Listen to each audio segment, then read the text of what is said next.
দীঘাতে হাঁটছিলেন মদন মিত্র তার নাতির সাথে, পা পিছলে পড়ে গেছে ওই রাস্তায়। এমন অবস্থায় এই বৃদ্ধ বয়সে এইসব কেন করতে আসেন? বৃদ্ধ বয়সে নিজেকে সামলান, বাড়িতে থাকুন, যেসব রাত্রেবেলা জল টল পান করেন সেগুলো করে মোজায় থাকুন, এইসবে ঢুকতে যান না। কি ওনার নাম রাজ চক্রবর্তী খুব সম্ভবত, উনি বলেছেন নাকি উগ্র হতে পারে। দেখুন, তৃণমূল তো উগ্র হতে পারে, আমি বলছি নতুন কিছু না। তৃণমূল উগ্র হতে পারে, তৃণমূল চোর হতে পারে, তৃণমূল ডাকাত হতে পারে, তৃণমূল ধর্ষক হতে পারে। তৃণমূল যেটা হতে পারে না সেটা হচ্ছে তৃণমূল ভদ্র হতে পারে। কার্যত আমরা যেমনটা দেখতে পাচ্ছি, একদিকে রাজ্য রাজনীতি রীতিমতন উত্তাল শুধুমাত্র এই যাদবপুর কাণ্ডকে কেন্দ্র করে। সেই জায়গায় দাঁড়িয়ে তৃণমূলের পক্ষ থেকে এক একবার এক একটি সতর্ক বার্তা বলা যেতে পারে দেওয়া হচ্ছে। যেদিন যাদবপুরে ঘটনা ঘটেছিল সেই দিন তৃণমূলের পক্ষ থেকে বলা হয়েছিল যে যাদবপুর দখল করতে আমাদের 1 মিনিট সময় লাগবে। ঠিক তার পরেক্ষণেই মদন মিত্র বললেন যে 1 মিনিট না 30 সেকেন্ড লাগবে। তারপরেই একজন অভিনেতা বলতে পারেন বা এখন তৃণমূল বিধায়ক রাজ চক্রবর্তী, তিনি স্টেটমেন্ট দিলেন যে আমাদের উগ্র হতে 2 মিনিট সময় লাগবে, শুধুমাত্র আমাদের নেত্রী শেখায়নি বলে আমরা করছি না। এদের প্রত্যেককে আলাদা আলাদা করে উত্তর দেওয়াই যায়। যে মদন মিত্র সুইমিং পুলে সাঁতার কাটছিলেন, তার নাতি ওর প্যান্ট ফ্যান্ট খুলে দিচ্ছিল, নিজের প্যান্ট সামলাতে পারে না, সে যাদবপুর দখল করবে 30 সেকেন্ডে। আমি আজকে একটা ভিডিও দেখছিলাম যেখানে দীঘাতে হাঁটছিলেন মদন মিত্র তার নাতির সাথে, পা পিছলে পড়ে গেছে ওই রাস্তায়। এমন অবস্থায় এই বৃদ্ধ বয়সে এইসব কেন করতে আসেন? বৃদ্ধ বয়সে নিজেকে সামলান, বাড়িতে থাকুন, যেসব রাত্রেবেলা জল টল পান করেন সেগুলো করে মোজায় থাকুন, এইসবে ঢুকতে যান না। আর কি ওনার নাম রাজ চক্রবর্তী খুব সম্ভবত, উনি বলেছেন নাকি উগ্র হতে পারে। দেখুন, তৃণমূল তো উগ্র হতে পারে, আমি বলছি নতুন কিছু বলুন। তৃণমূল উগ্র হতে পারে, তৃণমূল চোর হতে পারে, তৃণমূল ডাকাত হতে পারে, তৃণমূল ধর্ষক হতে পারে। তৃণমূল যেটা হতে পারে না সেটা হচ্ছে তৃণমূল ভদ্র হতে পারে না। সেটাই আমরা যাদবপুরের ঘটনায় দেখলাম। দেখুন, যে কারণে যাদবপুর আজকে উত্তাল, আজকে সেই বিষয় নিয়ে আমরা কথা বলি। স্টুডেন্ট ইউনিয়ন ইলেকশন একটা দাবি, ন্যায্য দাবি। যে কোনো ছাত্র সংগঠন তারা করছে, দিনের পর দিন রাস্তায় পড়ে আছে, তার জন্য আন্দোলন করছে। আপনি ভাবুন তো, প্রায় 8 থেকে 9 বছর পশ্চিমবঙ্গে অনেক কলেজে এবং বেশিরভাগ কলেজে এখনো কোনো স্টুডেন্ট ইলেকশন, ইউনিয়ন ইলেকশন হয় না। কিন্তু তা সত্ত্বেও যেসব নতুন স্টুডেন্টরা আজকে কলেজে ভর্তি হচ্ছে তাদেরকে ইউনিয়ন ফিস বাবদ 300 থেকে 400 টাকা দিতে হয়। এই 300 থেকে 400 টাকা যে প্রত্যেকটা স্টুডেন্ট দিচ্ছে, সেই টাকাটা কোথায় যাচ্ছে, কাদের হাতে যাচ্ছে, কাদের মাটিকে শক্ত করছে, কাদের ইউনিটকে শক্ত করছে, আমরা সবাই জানি সেই দলটার নাম। আজকে ইলেকশনটা করতে ওরা দিচ্ছে না, তার কারণ যদি ইলেকশন করে, যদি অন্য কোনো স্টুডেন্ট ইউনিয়ন জিতে যায়, ধরুন বামপন্থী কোনো ইউনিয়ন জিতে গেল, কোথাও ধরুন বিজেপির কোনো ইউনিয়ন জিতে গেল, তাহলে এই যে 300 থেকে 400 টাকাটা ওটা অন্য দলটা পাবে, সেটা তৃণমূল কংগ্রেস দলটি পাবে না। এই ভয় থেকেই হোক কি জানি না, তারা কিন্তু ইউনিয়ন ইলেকশন করে না। এই ন্যায্য দাবিকে সামনে রেখে ছাত্ররা লড়াই করেছে এবং আমি দেখেছিলাম এসএফআই অনেক সময় বিকাশ ভবন অভিযান করেছিলেন, ছাত্রদের মার খেয়েছিলেন। শুধু যাদবপুরের সেদিনকার ঘটনা বলে নয়, এই দাবি আমাদের অনেক দিনের। আমি এখন যাদবপুরের প্রাক্তনী, কিন্তু আমি যখন থেকে পড়ছি লাস্ট 2-3 বছর, তখনও আমাদের সময় এই দাবি ছিল। যখন রাজ্যপাল এসেছিলেন, রাজ্যপালকেও বলা হয়েছিল। এই দাবিগুলো, ছাত্রদের এই ন্যায্য দাবিকে মেটাতে রাজ্য সরকার কেন এত ঢিলেমি করছে, আমার বোধগম্য এখনো অবধি হচ্ছে না। এবং এর মধ্যে আমি দেখলাম আরেকটি বিশেষ দল ঢুকে গেছে, এবিভিপি। দেখুন, ছাত্ররা আন্দোলন করে, ছাত্র সংগঠনরা আন্দোলন করে কলেজ টাইমে, ইউনিভার্সিটি টাইমে। এমন একটা বাঁদরের দল, কলেজ রাত অন্ধকার হয়ে গেছে, কলেজের গেট বন্ধ হবে, তখন তারা এসছে আন্দোলন করতে। এমন একটা ইতর দল, মানে ওটা যাদবপুর ইউনিভার্সিটি, ওটা তো কোনো কলা বাগান নয় যে বাঁদর সেনারা এসে লাফালাফি করছে। এবারে বিষয়টা হচ্ছে এই বাম সংগঠন এবারে যারা যারা এসছে, সামনে এসছে, এবারে এদেরকে মেলাইন করার জন্য এবারে দেখেছি দেবাংশুর মতো ছেলেরা রাস্তায় নেমে পড়েছে। তারা বলছে সামনে নাকি কোনো ফুটেজ ছিল না, ফেক একটা ফটো নাকি আমরা ব্যবহার করছি। কিংবা এক্ষেত্রে বলছে ইন্দ্রানুজ বলে ছেলেটি, যাকে ব্রাত্য বসু পিষে দিয়ে চলে গেল গাড়ির তলায়, উনি নাকি বুদ্ধদেব ভট্টাচার্যের নামে অনেক খারাপ মন্তব্য করেছিলেন, তারপরেও আমরা কেন ওনার পাশে দাঁড়িয়েছি।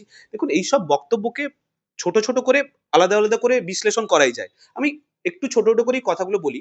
দেবাংশু প্রথম কথাটা বললো যে ওই ফটোটি নাকি ফেক, যে গাড়ির তলায় চাপা পড়া ফটোটি ফেক। তাহলে আমি দেবাংশুকে বলতে চাই, তাহলে সামনের অ্যাঙ্গেল থেকে ঠিক কি ঘটেছিল আপনারা একটা সত্যিকারের ভিডিও সবার সামনে আনুন, দিয়ে প্রমাণ করে দিন ফেক।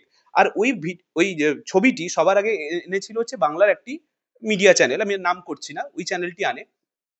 আমি বলছি ওই চ্যানেলটি প্রথমে ওই ছবিটা দেখানোর পরেও কলকাতা পুলিশ এখনো কেন ওই চ্যানেলটির বিরুদ্ধে এখনো কোনো অ্যাকশন নেয়নি, যে তোমরা কেন ফেক ফটো সমাজ মাধ্যমে ছড়িয়েছো, এটা আমরা এখনো দেখতে পাইনি। তার মানে কলকাতা পুলিশও জানে ওই ছবিটা ফেক নয়। দ্বিতীয়ত, দেবাংশু যে কথাগুলো বলছে যে ওই ইন্দ্রানুজ বলে ছেলেটি বুদ্ধদেব ভট্টাচার্যের নামে ইত্যাদি বলেছে, তারপরেও আমরা এত বেহায়া যে আমরা নাকি ইন্দ্রানুজের পাশে আছি।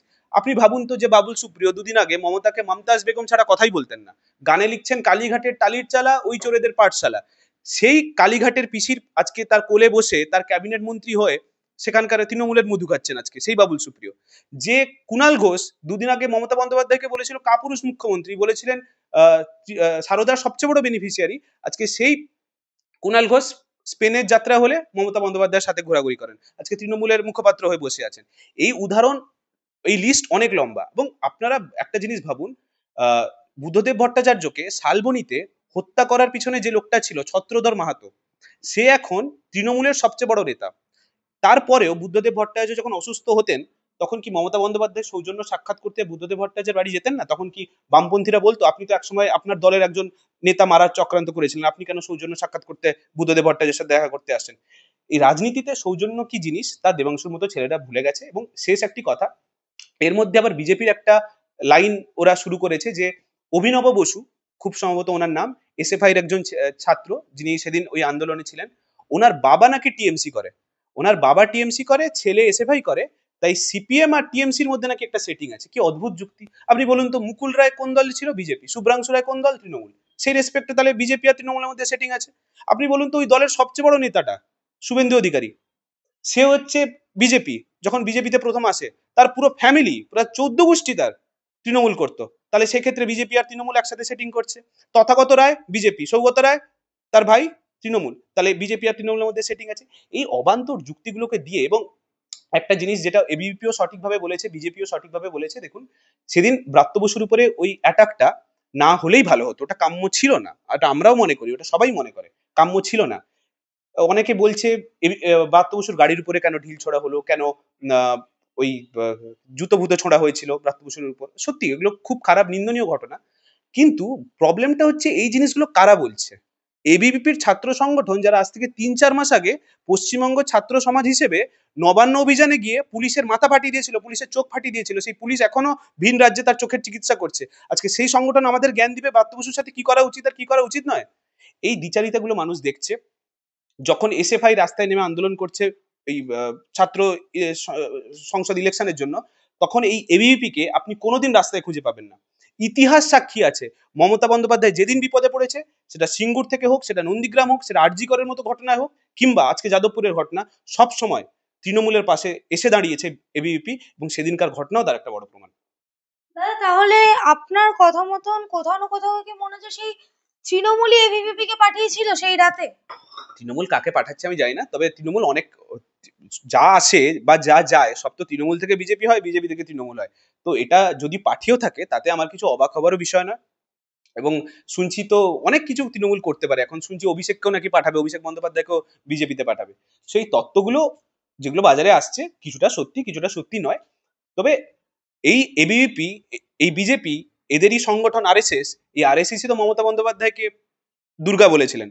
তো যদি পাঠিয়েও থাকেন তাতেও আমার অবাক কিছু আমি তাতে হব না আলাদা করে নতুন করে। দাদা, ঠিক সেই জায়গায় দাঁড়িয়েই যাদবপুরের এই ঘটনাকে কেন্দ্র করে তৃণমূলের পক্ষ থেকে বলা হচ্ছে যে ঘটনাটা ফেক ছিল, এবং ব্রাত্য বসু যেখানে নিজে দাঁড়িয়ে ইন্দ্রানুজের বাবার কাছে নিজের ব্যর্থতা প্রকাশ করেছে। এটাই সবচেয়ে বড় ব্যাপার। ব্রাত্য বসু নিজে, যিনি গাড়ি চাপা দিলেন, তিনি দুঃখিত এই ঘটনার জন্য। তার ড্রাইভার যে গাড়িটা চাপা দিল, সেও ঘটনাটাকে মেনে নিচ্ছে যে সেদিন এরকম একটা ঘটনা ঘটেছে।